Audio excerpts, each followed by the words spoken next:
حضرت ابراہیم علیہ السلام کی عمر 86 برس ہو چکی تھی، لیکن اولاد کی نعمت تاحال انہیں عطا نہ ہوئی تھی۔ انہوں نے اللہ تعالیٰ کی بارگاہ میں اس طرح دعا کی، اے رب مجھے نیک صالح لڑکا عطا کر۔ یہ دعا اللہ تعالیٰ کی بارگاہ میں قبول ہوئی اور آپ علیہ السلام کی دوسری بیوی حضرت ہاجرہ رضی اللہ تعالی عنہا کے بطن سے حضرت اسماعیل علیہ السلام کی پیدائش کی خوشخبری سنائی گئی۔ جب وہ لڑکا جوان ہوا اور سفر کرنے اور کام کاج کرنے کے قابل ہو گیا تو حضرت ابراہیم علیہ السلام نے خواب میں دیکھا کہ اللہ نے مجھے اپنے لڑکے کو ذبح کرنے کا حکم دیا ہے۔ حضرت ابراہیم علیہ السلام نے مسلسل 3 راتوں تک ایک ہی خواب دیکھا کہ وہ اپنے لگتے جگر کو اللہ کی راہ میں قربان کر رہے ہیں۔ اولاد کی نعمت آپ کو بڑھاپے میں عطا ہوئی تھی۔ جب حضرت اسماعیل علیہ السلام جوانی کو پہنچنے والے تھے تو قربانی سے پہلے بھی اللہ تعالیٰ نے حضرت ابراہیم علیہ السلام کو ایک مشکل ترین امتحان سے گزارا تھا، جب آپ کو حکم دیا گیا تھا کہ وہ اپنے بیوی اور بچوں کو ایسی وادی میں چھوڑیں جس میں نہ کوئی انسان رہتا تھا، نہ کوئی یارو مددگار تھا، نہ وہاں پر کوئی کاشت تھی، نہ پانی تھا، نہ دودھ تھا اور نہ ہی کوئی جانور تھا۔ حضرت ابراہیم علیہ السلام نے اللہ کی ذات پر توکل کرتے ہوئے اور اس کے حکم کی تعمیل کرتے ہوئے اپنے اہل و عیال کو وہاں چھوڑ دیا، جس کے صلے اور بدلے میں اللہ نے آسانی مہیا کی اور پریشانی سے نجات دی اور ایسے ذریعے سے ان کو رزق دیا جہاں سے ان کو وہم و گمان بھی نہ تھا۔ انہوں نے عالم رویا میں ملنے والے اللہ تعالیٰ کے حکم کی تعمیل کا ارادہ کیا اور اپنے بیٹے سے جا کر پوچھا، بیٹا میں نے خواب دیکھا ہے کہ میں تجھے ذبح کر رہا ہوں، بتا کہ تیری رائے کیا ہے؟ حضرت اسماعیل علیہ السلام نے کہا، اللہ تعالیٰ نے جیسے حکم دیا ہے آپ ویسا ہی کریں، انشاءاللہ مجھے آپ صابروں اور شاکر بندوں میں پائیں گے۔ اللہ تعالیٰ کے حکم کو پورا کرنے کے لیے یہ دونوں باپ اور بیٹا گھر سے نکل کھڑے ہوئے۔ شیطان نے ان کے ارادے میں خلل ڈالنے کی کوشش کی۔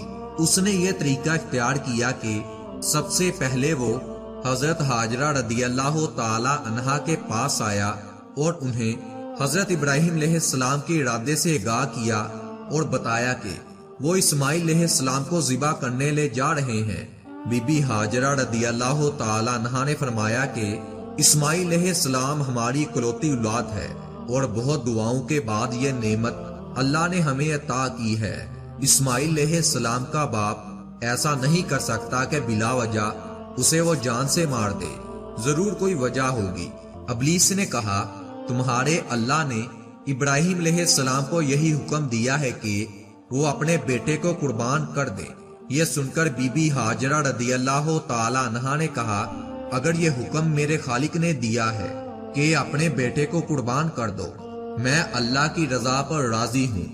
حضرت ہاجرہ رضی اللہ تعالی عنہا کو بہکانے میں ابلیس جب ناکام ہوا تو وہ حضرت ابراہیم علیہ السلام کے پاس آیا اور ان کے اندر موجود پاک کے جذبے کو باڑا اور کہنے لگا، آپ عمر رسیدہ ہیں، اسماعیل علیہ السلام آپ کی اکلوتی اولاد ہے، اگر آپ نے اپنے بیٹے کو مار ڈالا تو آپ کی نسل آگے نہیں بڑھے گی۔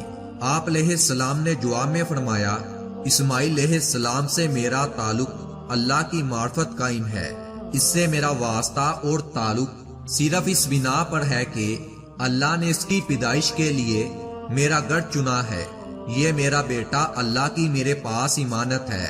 اللہ ہم سب کا مالک و مختار کل ہے، جب وہ چاہے جیسے چاہے حکم دے ہم اس کے حکم پر عمل کریں گے۔ حضرت ابراہیم علیہ السلام کے جواب سے ابلیس کو سخت قسم کی مایوسی ہوئی، لیکن اس نے حکم الہی کی تعمیل سے انہیں باز رکھنے کی کوشش جاری رکھی۔ شیطان کو ایک اور ترغیب سوجی کہ اسماعیل علیہ السلام کی کم عمری کا فائدہ اٹھا کر اسے اپنے باپ کے بارے میں بہکا دے، لیکن اسماعیل علیہ السلام نے اس کے ناپاک ارادے کو خاک میں ملا دیا۔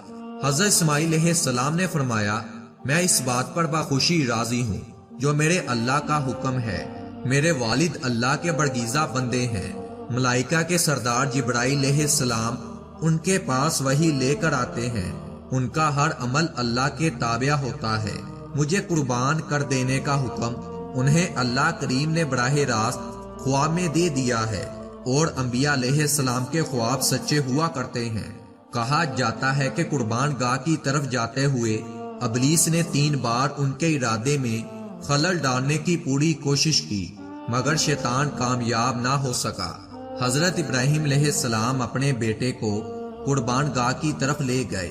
بعض نے لکھا ہے کہ حضرت ابراہیم علیہ السلام نے عام جانور کی طرح اپنے بیٹے کو پہلو کے بل زمین پر لٹا دیا، اور ان کی پیشانی ایک جانب سے زمین سے ملی ہوئی تھی۔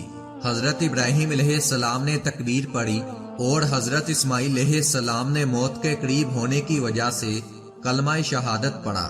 حضرت ابراہیم علیہ السلام نے چھری حلق پر رکھی اور چھری کو چلانا شروع کیا، مگر کچھ بھی نہ کٹ سکا۔ بعض لوگوں نے کہا ہے کہ چھری اور حلق کے درمیان تانبے کا ایک ٹکڑا ظاہر ہوا، جس کی وجہ سے چھری حلق تک نہ پہنچی، اور حضرت اسماعیل علیہ السلام کی جگہ ایک دمبے کو پایا، اور اس مینڈے کی شکل و شباہت کے متعلق مشہور ہے کہ وہ سفید رنگ کا تھا، موٹی آنکھوں اور سنگوں والا مینڈا تھا۔ اللہ تعالیٰ نے حضرت اسماعیل علیہ السلام کو ذبح ہونے سے بچا لیا، اور جس جانور کی قربانی دی گئی اس کے متعلق روایت ہے کہ وہ جنت سے لایا گیا ایک مینڈا تھا۔ یہی وہ سنت ہے جس کو حجاج کرام ہر سال حج کے موقع پر دہراتے ہیں۔ یہ سنت رمی کہلاتی ہے، اور جس مقام پر پہنچ کر دونوں باپ اور بیٹے نے قربانی کا ارادہ کیا، اللہ تعالیٰ کے حکم کی تعمیل کی، وہ موجودہ زمانہ میں منع کا مقام کہلاتا ہے۔ یہی وہ عظیم قربانی ہے جس کو تا قیامت تمام مسلمانوں کے لیے عملی نمونہ بنا دیا گیا ہے۔